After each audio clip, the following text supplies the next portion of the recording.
ఈ హిందూ సమ్మేళనాలు జరుగుతున్నాయి. ఎందుకంటే మనకు స్వాతంత్రం వచ్చి 2047 వరకు 100 సంవత్సరాలు అవుతుంది.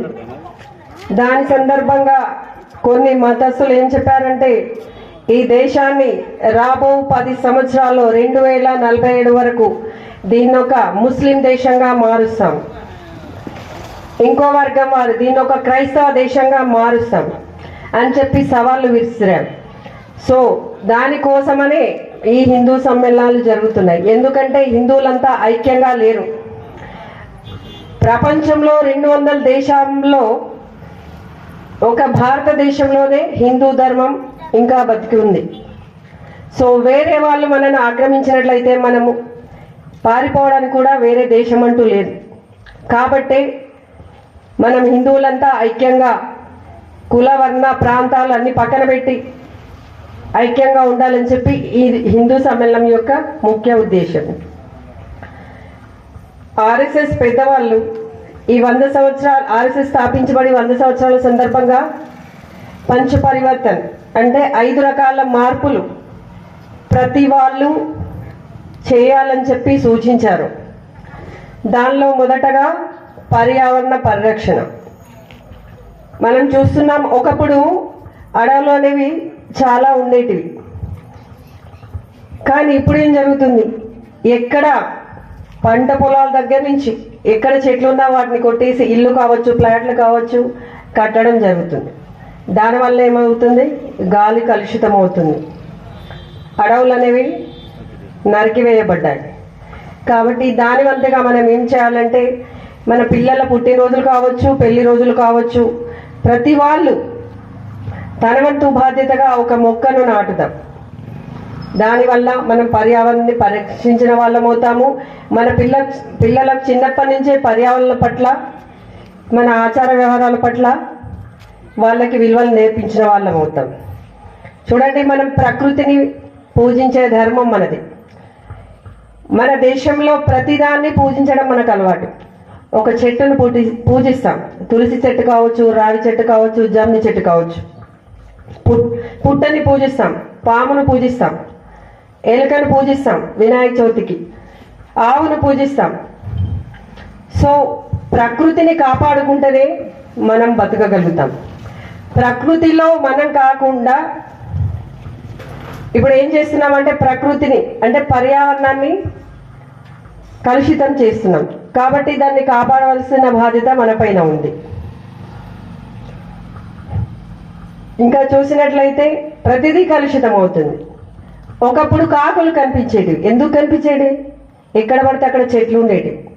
కానీ ఇప్పుడు ఏం జరుగుతుంది, అసలు కాకులు వెతికినా కనబడట్లేదు. ఎందుకంటే చెట్లన్నీ కొట్టేస్తున్నాం కాబట్టి.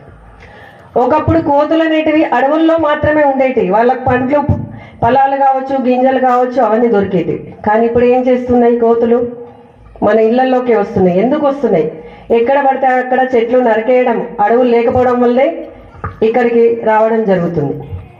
కాబట్టి మన హిందూ ధర్మం ఏం చెప్తుందంటే ప్రతిదాన్ని ప్రకృతిలో భాగంగా మనం పూజిస్తాం. ప్రతి వాటిని సంరక్షించుకోవాల్సిన బాధ్యత మన పైన ఉంది. మనం తీసుకున్నట్లయితే ఇప్పుడు ఆవును పూజిస్తాం, అవునా కదా? కాబట్టి ఆవు ఏం చేస్తుంది, దాన్ని సంరక్షించాలంటే మనం దాన్ని కాపాడుకోవాలి కాబట్టి ఆవు ఏం చేస్తుంది, పాలు ఇస్తుంది, పెరిగిస్తుంది, వెన్న ఇస్తుంది. అదే చంపితే దాని జాతి అంతరించిపోతుంది.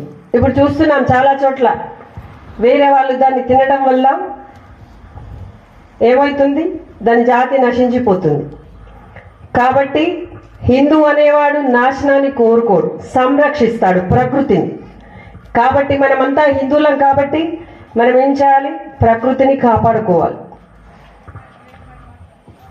ఒకప్పుడు వర్షాలు అనేటివి చాలా పడేటివి, సకాలానికి పడేటివి. కానీ ఇప్పుడు ఏం జరుగుతుంది, ఎండాకాలంలో వర్షాలు, చలికాలంలో ఎండలు, పంట చేతికి వచ్చే టైంలో వర్షాలు పడుతున్నాయి. ఇదంతా ఎవరు చేసిన తప్పిదం? మన వల్లనే. పర్యావరణాన్ని విచ్చలవిడిగా మనం ఏం చేస్తున్నాం, కలుషితం చేస్తున్నాం. కాబట్టి ఏం చేయాలంటే మనము ఒకప్పుడు నదులు బావులు చెరువుల్లో నీళ్లు ఉండేటివి కాబట్టి దూర ప్రాంతాలకు పోయి నీళ్లు తెచ్చుకునే వాళ్ళం. కాబట్టి అప్పుడు పొదుపుగా వాడుకున్నాం. కానీ ఇప్పుడు ఏం చేస్తున్నాం, ఇంటింటా నల్లాలు వచ్చేసినాయి కాబట్టి విచ్చలవిడిగా నీళ్ళను వాడేస్తున్నాం. కాబట్టి మనం ఏం చేయాలంటే వీలైనంత వరకే నీటిని వాడుకోవాలి. మన తాతలు మనకు ఇచ్చినట్టుగా మనం మన పిల్లలకు మన ప్రకృతి సంపదను ఇవ్వగలగాలి అంటే మనం ఏం చేయాలి, మన ప్రకృతిని మనం కాపాడుకోవాలి. ఉన్న జలవలను మన పిల్లలకు ఇవ్వగలగాలి. కాబట్టి ఉన్న నీటిని పొదుపుగా వాడుకోవాలి.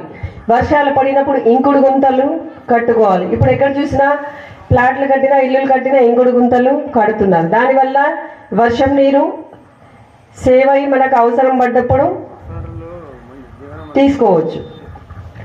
ఇంకొకటి, పర్యావరణాన్ని కలుషితం చేసేది ముఖ్యంగా ప్లాస్టిక్ని ఎక్కడ పడితే అక్కడ వినియోగించడం వల్ల ఏమవుతుంది, పర్యావరణం కలుషితం అవుతుంది. ఇప్పుడు చూస్తున్నాము చాలా విపరీతంగా ఎండలు. దానికి కారణం ఏంటి, పర్యావరణాన్ని కలుషితం చేయడం వల్ల, ప్లాస్టిక్ని ఎక్కువగా వాడడం వల్ల. దానివల్ల ఏం జరుగుతుంది, ఓజోన్ పొర దెబ్బతిని భూమి అంతా వేడికి ఈ విధంగా ఎండలు కొడుతున్నాయి. ప్లాస్టిక్ బదులు మనం ఏం చేయాలంటే, ఇప్పుడు కూరగాయలకు వెళ్తాము, షాప్స్కి వెళ్తాము, ప్లాస్టిక్ కవర్ను తీసుకునే బదులు ఒక చేతి సంచిని వెళ్దాం. దానివల్ల పర్యావరణాన్ని పరిరక్షించిన వాళ్ళు అవుతాము, ఆరోగ్యంగా కూడా ఉంటాము. ఇప్పుడు ప్రతి ఫంక్షన్ అయినా, పుట్టినరోజులైనా, పెళ్ళి అయినా ఎక్కడ పడితే అక్కడ ఫుడ్ని తినే పదార్థాలు వేడి కావచ్చు, టీలు కావచ్చు, కూల్ డ్రింక్స్ కావచ్చు, అన్నం కావచ్చు, టిఫిన్స్ కావచ్చు, ఎక్కడ తింటున్నాం, ప్లాస్టిక్ ప్లేట్స్, ప్లాస్టిక్ గ్లాస్లో తింటున్నాం. దానివల్ల ఏం జరుగుతుంది, ఆ ప్లాస్టిక్ అనేది వేడితో కలిసి మన శరీరంలోకి వెళ్ళి అది పాయిజన్గా మారుతుంది. ఇప్పుడు ఈ మధ్య మీకు తెలుసో తెలియదో, క్యాన్సర్ వ్యాక్సిన్ కూడా వచ్చిందంటే మనం ఏ స్థితిలో ఉన్నామో అర్థం చేసుకోవాలి. ఒకప్పుడు